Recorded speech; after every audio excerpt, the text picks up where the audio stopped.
Hi, I'm here today with Dr. Sherine Tambyraja, a senior research specialist at the Crane Center. Sherine, your research focuses on the language and literacy development of young children with communication disorders.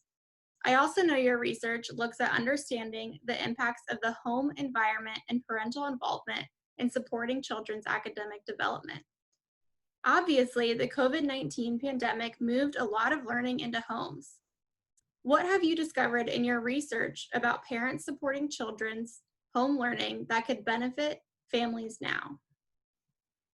Hi, Janelle. Thank you for having me. Yeah, this is a great question, and there are a lot of different kinds of barriers that families can experience even when we are not in the midst of a global pandemic and faced with the idea of working and learning at home. But some of the work that we've done with at-home reading programs for families has definitely highlighted a couple of positive outcomes that I think could be really helpful for families right now. The first is that supporting children's at-home learning does not have to take a lot of time. Several of our studies concerning shared book reading, for example, show that caregivers can effectively teach their children about some basic and foundational literacy topics in a 5-minute book reading session 3 or 4 times a week. Children can learn about letter names or parts of a book, and at the same time learn how to listen to a story and engage in the one-on-one interaction with their caregiver.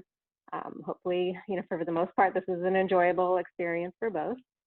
So that's, I think, something really simple for families to keep in mind, that it doesn't have to take a lot of time.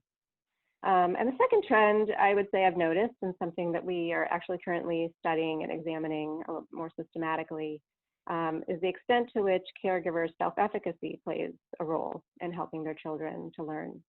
And what I mean by that is I think a lot of times caregivers might feel like they don't have the training or the knowledge to support their child's learning. But at the end of the day, they know their children the best. And so sometimes families just need a little bit of a boost or some support to adopt the perspective that they can be agents of change in their child's learning. And the best impetus for that mindset shift is seeing and noticing when their child has learned something new and realizing that they have played a central role in helping their child reach that aha moment. So these are 2 things that we have observed in our work. I think they're pretty simple to keep in mind, and hopefully can be helpful to families who are currently faced with having to support their children's at-home learning.